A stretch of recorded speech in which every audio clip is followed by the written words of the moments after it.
Welcome to RelapsePreventionPlan.net's free online rehab lessons. We believe that it's never too late to learn to prevent relapse.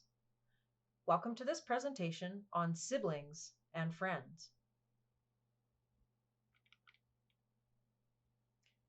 Today you'll learn to list 5 skills required for effective relationships, describe 3 reasons why siblings are often very different, and to list 3 types of friendships and describe why it is important to know the difference. Interpersonal skills are the sum total of your ability to interact effectively with other people. We engage in relationships because we have goals we wish to pursue that require the participation of others as well as ourselves. Building effective relationships requires you to disclose yourself to others, build trust between yourself and others, communicate ideas and thoughts effectively, communicate feelings verbally and non-verbally, listen to others' problems and respond in helpful ways, face conflicts and resolve them constructively, manage anger and stress constructively, value diversity in others, and overcome your internal barriers to effective communication. Sibling relationships and you. Our siblings. We share space in the family with them. We learn from them and we teach them. We divide up parental loyalties with them. We envy them, love them, admire them, dominate them, hate them, and love them. Our complex attachments to our parents continue to affect the choices we make in adulthood, and so do our ties with our sisters and brothers. There are no rules to guide us in relating to siblings. With sisters and brothers, we can ignore, create distance, celebrate, or assist them. But above all, in our culture, we can make the rules. There are no guidelines for being an adult sibling in this society. Brothers and sisters have no culturally defined joint obligation, except perhaps to care for their aging parents. As we age, we reach out to family. No matter what the previous history of understanding and misunderstanding has been, growing older tends to involve coming to terms with one's origins, coming to terms with one's siblings. The urge to reconnect with brothers and sisters does happen later in life. Siblings can be a part of your support network, or a high-risk relationship, or a limited to non-existent relationship. Siblings are different.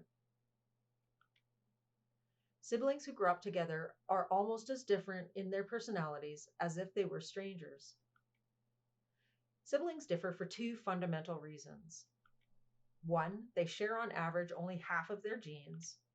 And 2, most of the environmental influences affecting siblings are not shared. This is true of the experiences children have outside the family and of those occurring within the home. Siblings are treated differently. The family environment is not the same for each child.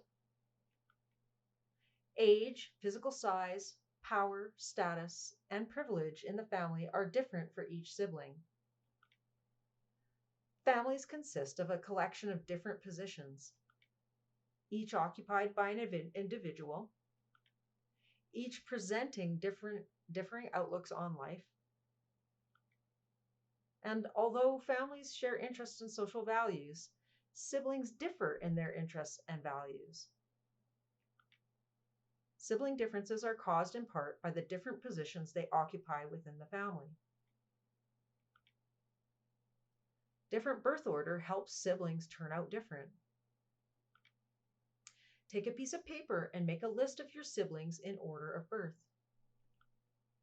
Birth order explains some of the differences in siblings because it explains differences in age, size, power, and privilege. Make sure you take a moment and pause the slide if you need a bit more time. Who came first and who came last makes a difference.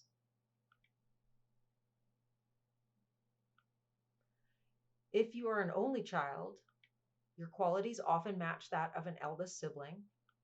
Your life has much less parental conflict, and your life has much less total conflict due to lack of competition for limited parental resources. Firstborn siblings. Research shows that the typical firstborn aligns their interests with those of the parents and adopts the parents' perspective on life, particularly as they age. The firstborn works to protect their primary position in the family from encroachment by younger siblings. Later born siblings try to find a valued family position that avoids duplicating the one already staked out by the firstborn. Later born children cultivate openness to experience and take greater risks. And they try to achieve through openness and diversity what the firstborn achieved through territoriality and conformity to parental expectations. For each sibling position, there are different family rules and roles: oldest child, middle child, and youngest child. Conflict between siblings and with parents is connected. Children are less concerned about the big differences between families, such as wealth, social status, race, and nationality. They are more concerned about the inequity that occurs within their own family. Parent-child conflict is largely the result of sibling conflict over parental resources such as affection, time, interest, praise, and money. Siblings compete with one another for parental resources and seek to maximize the benefits from both parents. Siblings approach conflict differently too. Parent-child conflict is a big source of rebellious child behavior toward both mom and dad.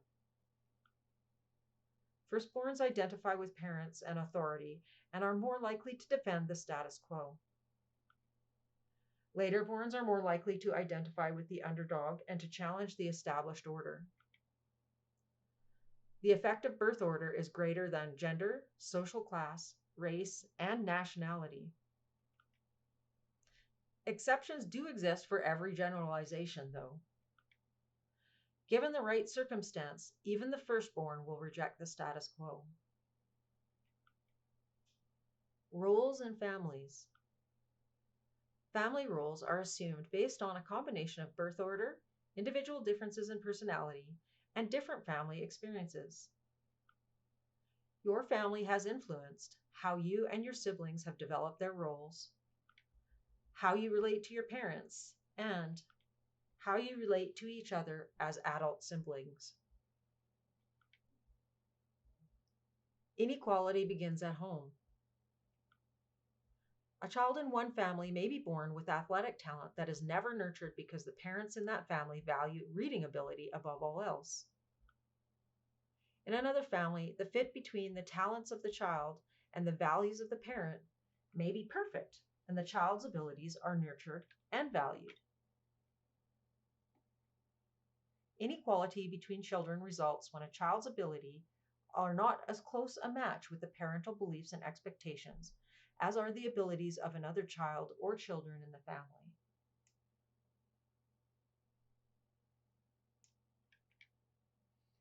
Your memories of home are different from your siblings. You may grow up in the same house or room and still have very different memories of your parents and family. This is because you experienced your home differently. 53% of sibling pairs do not remember their father's education similarly. 46% remember their mother's education differently. and 21% differ on whether their mother worked for a year or more during their childhood. 25% disagree on how old their parents are. Sibling economic inequality is common after leaving home. If you attended college, there's almost a 50% chance your sibling did not attend college. If your sibling attended college, there is almost a 50% chance that you did not.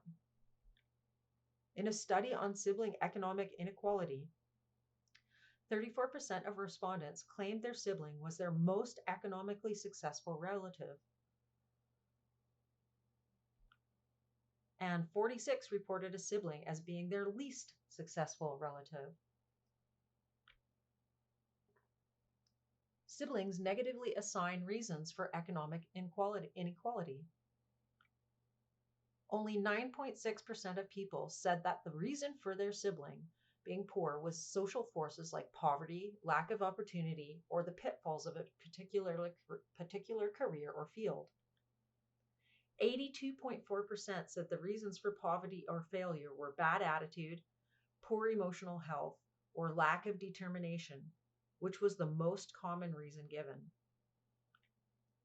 This study reveals that we judge our brothers and sisters harshly. Siblings as a potential support network. Our sibling relationship is not simply a connection mediated by our parents. Each of us has developed a personal and unique view of our brothers and sisters. To improve sibling relationships, assess the accuracy of your memories. Move away from simplistic childhood labeling, such as, she's the smart one. The Feeling Good Handbook is a great book that has many exercises that can help you assess and improve your sibling relationships. So why bother about siblings? Understanding and putting the power of sibling relationships to work can provide an important support system now and as you age. Strengthening sibling bonds can reclaim childhood closeness and improve other family relationships. Linking with brothers and sisters can provide a meaningful family connection, particularly if parental relationships are poor or non-existent. We've forgotten they matter to us, or that we matter to them. In some cases, we've suffered harm at one another's hands. If we take our siblings so much for granted, then we hardly recognize who they are or the potential they hold to be our true lifelong companions.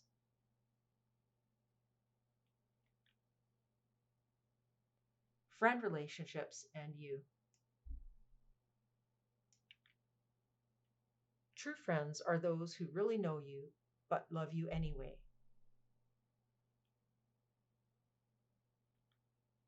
Friendship exists between at least two people unrelated by blood. It's optional or voluntary, and it's not based on a legal contract, and it's reciprocal. There seems to be informal consensus that friends should not be lovers or sexually intimate, or the relationship becomes something more than friendship. So, what's inside a friendship? Trust, empathy, honesty, confidentiality, commonality, care, love, being soulmates, or kindred spirits. Having someone to talk to do things with, and confide in, someone who will be there and who will not just make idle promises. Most important, a friend is someone like you, someone who likes you, and with whom you share a positive chemical reaction.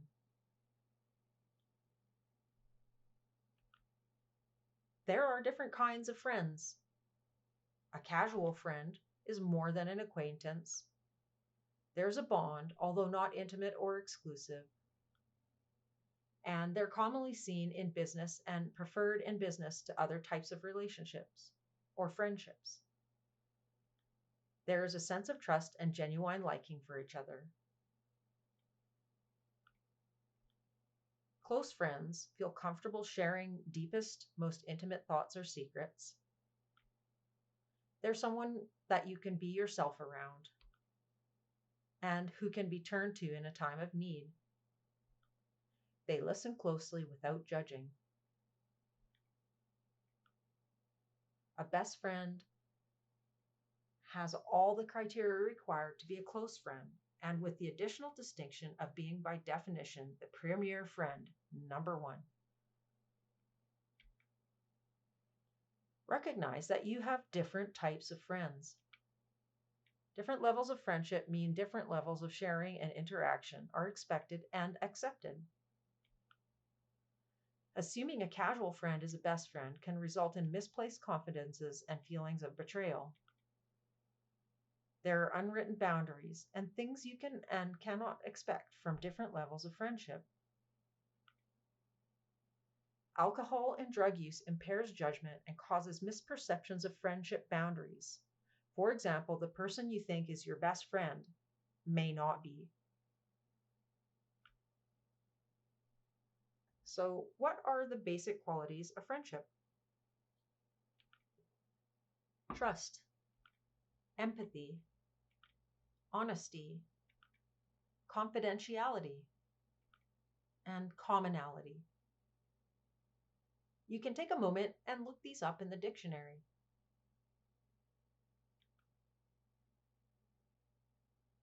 Friendship is born at that moment when one person says to another, "What? You too? I thought I was the only one."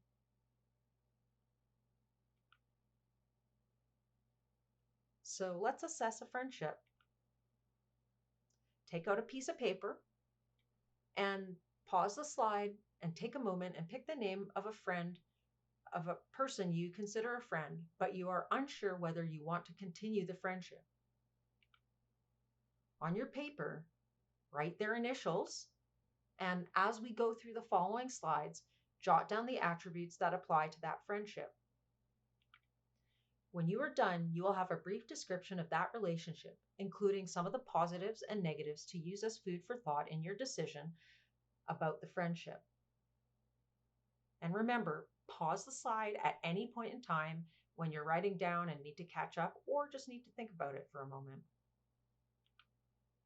Negative friendship behaviors include jealousy, excessive competitiveness, secrets shared without permission, borrowed items or money not returned, promises broken, excuses for failing to get together, brags about friendship to others for opportunistic reasons, strained or unpleasant conversations, relationship of duty rather than enjoyment. Sharing is rare and one-sided, and the friendship is unequal. Positive friendship qualities include to like or love one another, having fun, sharing confidence, activities, talking or emotional support, trust, honesty, and loyalty, little or no jealousy, competitiveness is minimal and healthy, confidences are kept, that means secrets are kept, gossip is rare, promises are kept, you feel as though you are equals, friends are not used or put in compromising positions, borrowed items are returned, friends are tactful, honesty is not misused for hurtful reasons, the friendship is flexible as needs change, and the friendship is a priority even when busy. It's there in good times and bad, and there is lots in common, but you are different enough to make things interesting. The myth of well-roundedness. Problems occur all the time in very close friendships. We expect the other person to meet our every need, to be the one who pushes us to achieve, listens unconditionally, always lends a hand, is the most fun, And according to research, it is unlikely that one person can deliver everything. And negative focus damages friendships. 83% of people report that they bring different strengths to the relationship than their best friend does. It's damaging when another person focuses on what we do not bring to the friendship. This negative focus increases stress and decreases satisfaction with friendships in general. Our friends just can't be good at everything. Defining friendship. Trying to force a friend to meet all our needs is a useless and potentially destructive exercise. People have significantly better friendships when they know and can easily describe what each friend contributes to the relationship. A true friend is someone who measurably improves your life, a person in your work or personal life whom you can't afford to live without. Do you have true friends? If this person were no longer around, would your overall satisfaction with your life decrease? Would your achievement at work decrease? If you answer yes to either of these questions, then you have found a true friend. There is no ideal friend. Most friends are good at doing a few things. There are hundreds of unique roles that friends can play in your life. All relationships can be improved. Identify a positive value system and live it every day so you become a strong and positive influence in your circle of relationships. Take time to assess and work on important relationships. Assess how your thinking impacts your relationships and make positive changes in your attitude.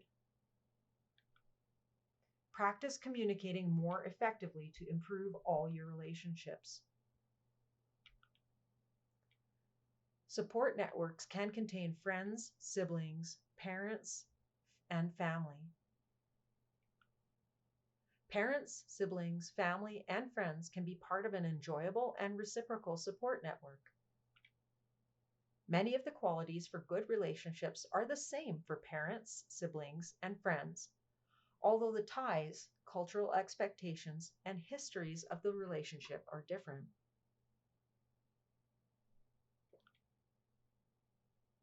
Relationships of trust depend on our willingness to look not only to our own interests, but also to the interests of others.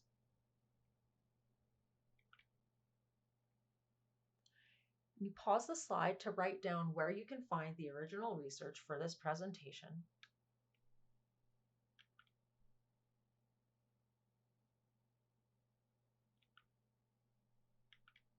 Today, you learned to list 5 skills required for effective relationships. You learned to describe 3 reasons why siblings are often very different. And you learned to list 3 types of friendships and describe why it is important to know the difference. Don't forget, read and complete Chapter 8 in our free workbook, downloadable at Make Your Last Relapse the Last on relapsepreventionplan.net. Remember, this video is not a substitute for proper medical care and consultation with your physician. Don't ignore professional advice or delay seeking treatment based on the information in this video or on this YouTube channel. Thank you for joining us. You can do it. We believe in you, so don't give up.